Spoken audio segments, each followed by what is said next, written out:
Sana Tava. Happy New Year's, my brothers and sisters. Welcome to a new series, the first episode of the Bible Explained.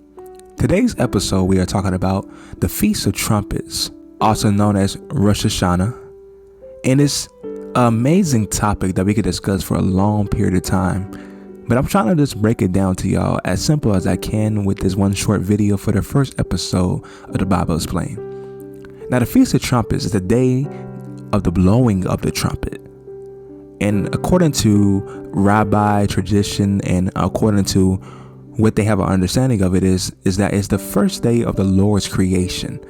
And this time they celebrate all the things that the Lord has done for them throughout their history and also throughout creation. So we look in Leviticus chapter 23, verse 24 to 28. It explains this.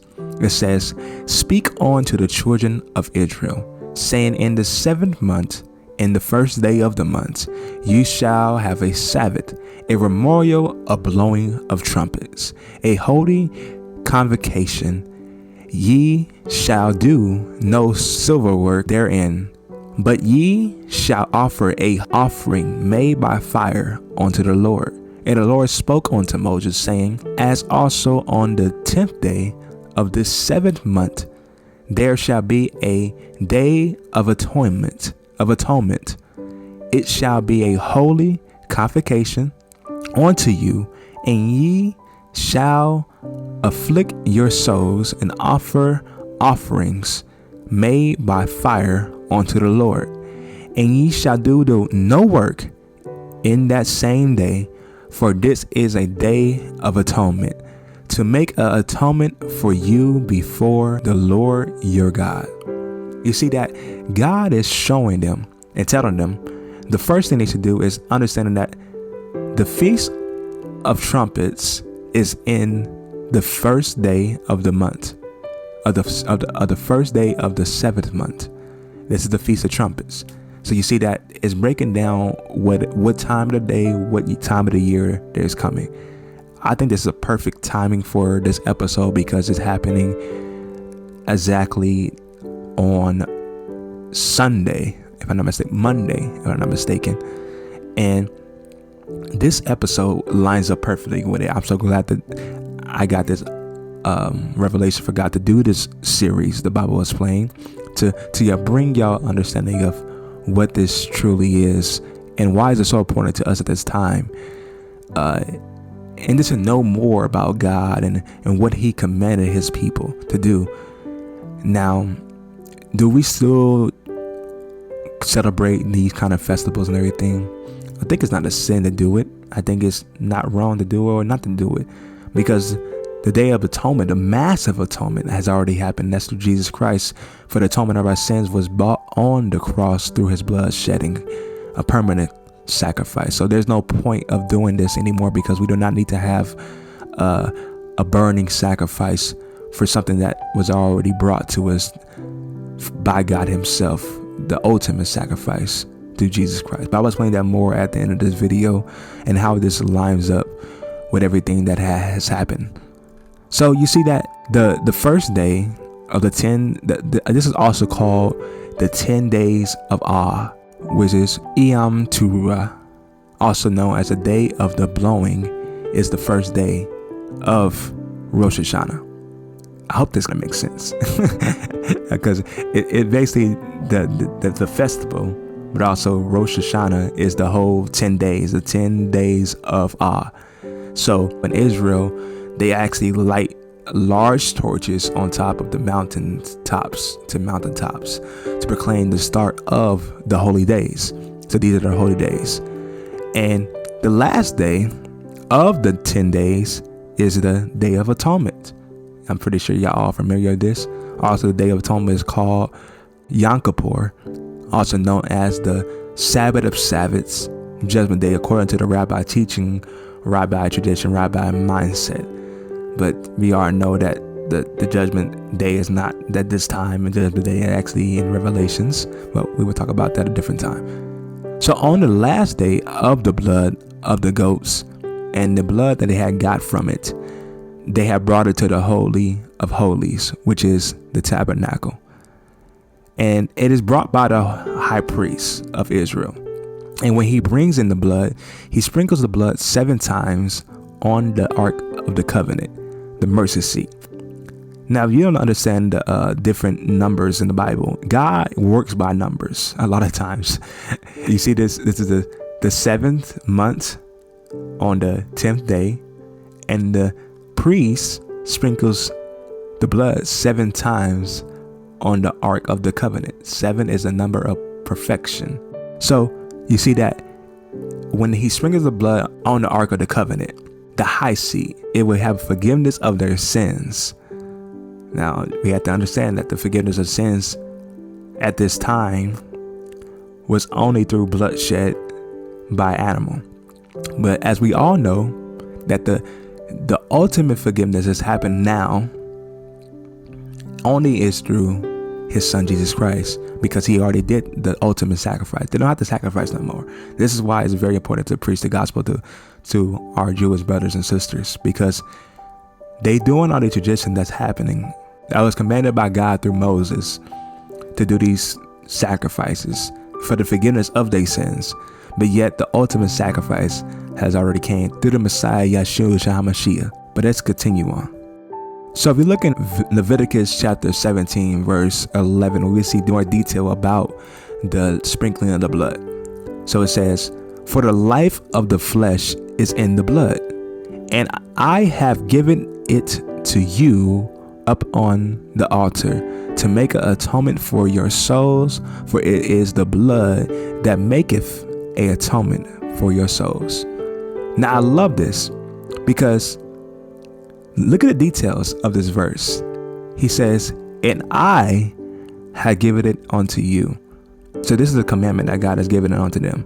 But also, God is actually prophesying to them that he's going to give blood unto them as well too, about for their atonement on the altar. But I wanted to just break that down for y'all, to get y'all a big picture of this concept of God doing these things in present time as well too, because he's every festival, everything that Jesus has done has been fulfilled in the New Testament. Now the fall seasons, as you can see, there's different fall seasons as well too.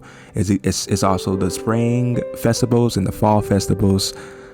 It's different festivals throughout the year they celebrate. As you can see the diagram, it tells you that. But the spring festivals, the spring seasons has already fulfilled by Jesus. The fall festivals had to be fulfilled after the coming of Christ. You will see that in Revelation as well too, where it talks about the Day of Atonement. All these things that are happening is going to be when Jesus returns. And I wanted to point out one detail. So in Leviticus chapter 23-24, it explains this particular topic about, because they are remembering of what God has done for them, like I said before. And what they're remembering, that's a question we have to ask, what they're remembering about what God done for them. So in Exodus chapter 19, verse 18 through 20, it explains this. And this is also why they put the large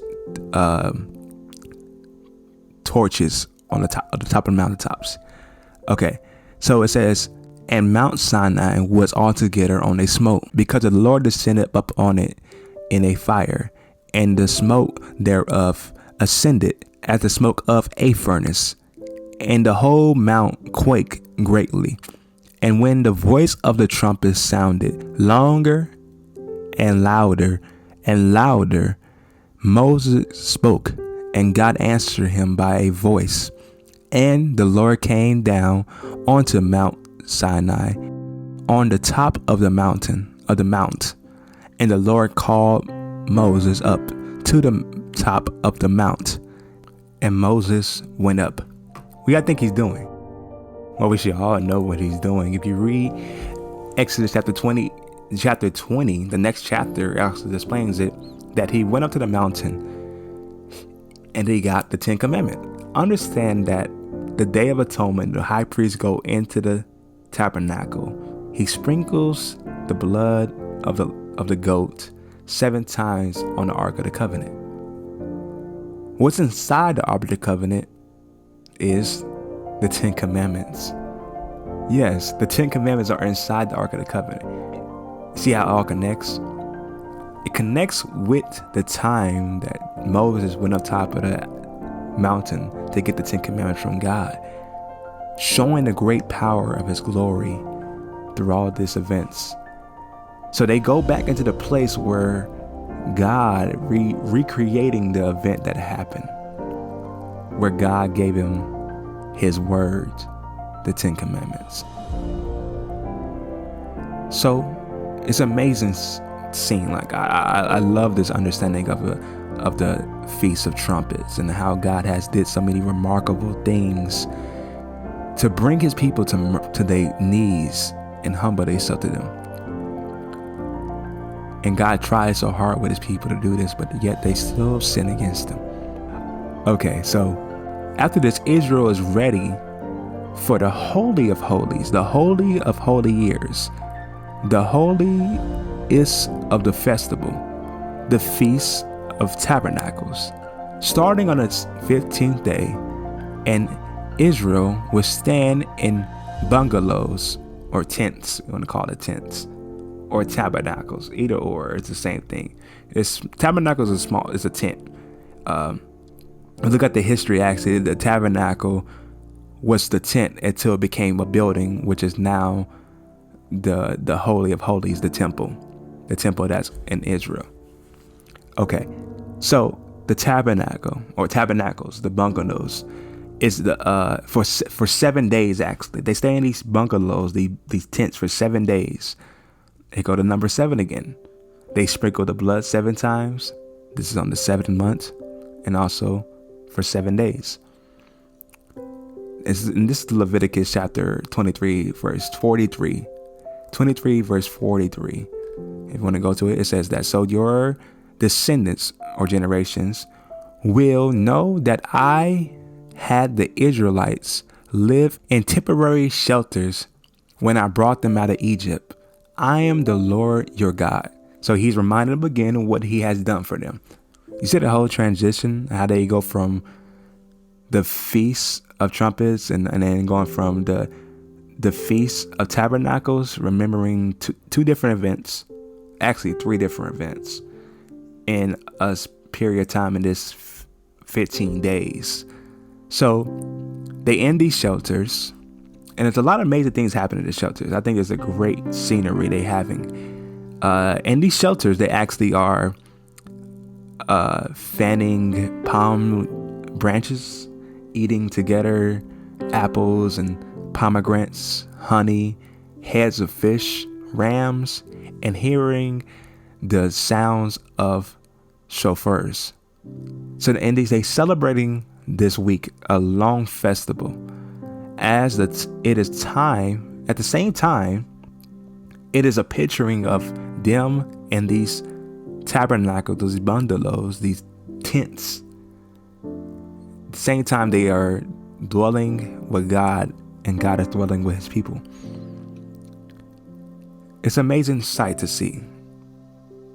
And they celebrate this throughout this for 7 days, starting on the 15th day after the Feast of Trumpets. So as we see this whole thing, I'm gonna break it down as short as I can in the end point right here, so y'all can really get an understanding of it. You're probably like, I'm lost or whatever. Okay, so the Feast of Trumpets is the whole scenery of it, the whole concept of it.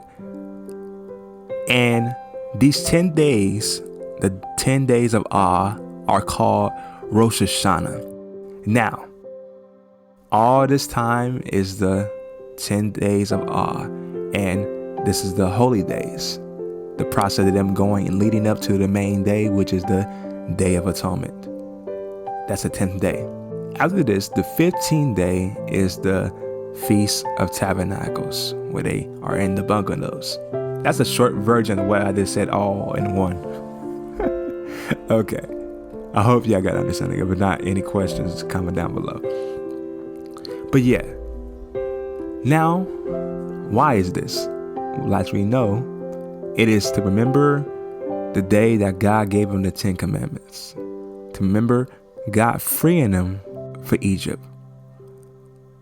And we can all see this in Leviticus chapter 23.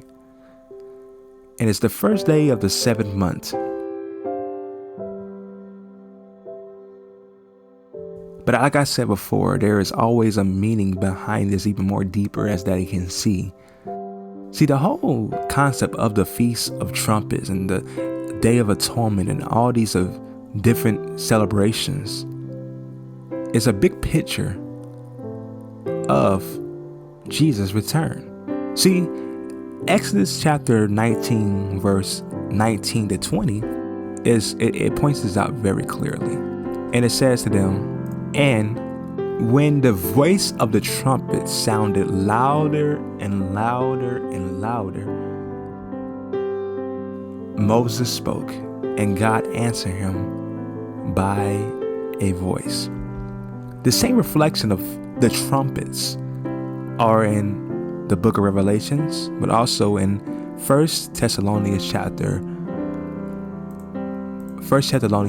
4, verse 16. It says this, "For the Lord himself shall descend from heaven with a shout, with the voice of the archangel, and with the trump of God, and the dead shall raise first." You see this revelation that they got? In the book of Revelations, it explains the same thing, that when the Lord comes, it will be a trumpet, and he will descend from heaven with his angels, and the dead shall rise first. The same explanation. What did happen in the book of Exodus? God descended from heaven. A voice from heaven called out to Moses and told him, "Go on to the top of the mountain." And all the people of Israel heard the voice of God. And the same thing that happened in the book of Exodus would happen in the book of Revelations. When the trumpet sounds, every voice in the world would hear this. Everybody in the world would hear this trumpet. And as the trumpet sounds, the Lord descends from heaven. My brothers and sisters, this whole thing is picturing the return of the Messiah, Yeshua. And just as the people of Israel set large torches on the top of a mountain to prepare and to let the people know the start of the holy days, we also, as believers in Christ, should be a light in the world to share the gospel to others, to let them know of the coming of the holy day, the return of the Messiah. It's an amazing sight to see. The children of Israel celebrate this. We don't have to celebrate this festival. We don't have to do none of these things because the Messiah has already have come for the ultimate sacrifice. He already came to give us the ultimate sacrifice. But the way we remember him is to remember him by the sacrifice he shed on the cross for us, and to look forward and have hope that the Messiah himself will be returning for his people and to bring them to paradise with him. What an amazing sight to see, my brothers and sisters. And I'm so happy you be able to join me on this journey the Bible explained. But that's all for now. I mean, I enjoy this, sharing with y'all all these things. If you have any other topics or events that happen in the Bible that you want me to explain, please comment down below all different ideas, all different things, because I believe this series is going to be great. I'm going to try to do this at least twice a month. So it takes some time to do some research like I did right here, and it takes time to get all the videos organized and stuff, but I always try my best to bring them out as fast as I can. But make sure to comment down below every event, everything, every kind of event in the Bible or any kind of thing that you want me to explain. I would do my best to do some commentary over this. I like this concept. I love this. I'm so grateful that God gave me this idea. So God bless you all, and Shana Tova. Happy New Year's. Hey, if you're new to the channel, hit that subscribe button, like, comment, and share with a friend, auntie, uncle. Check out that video on the left and the right, and I'll catch you in the next one. God bless you.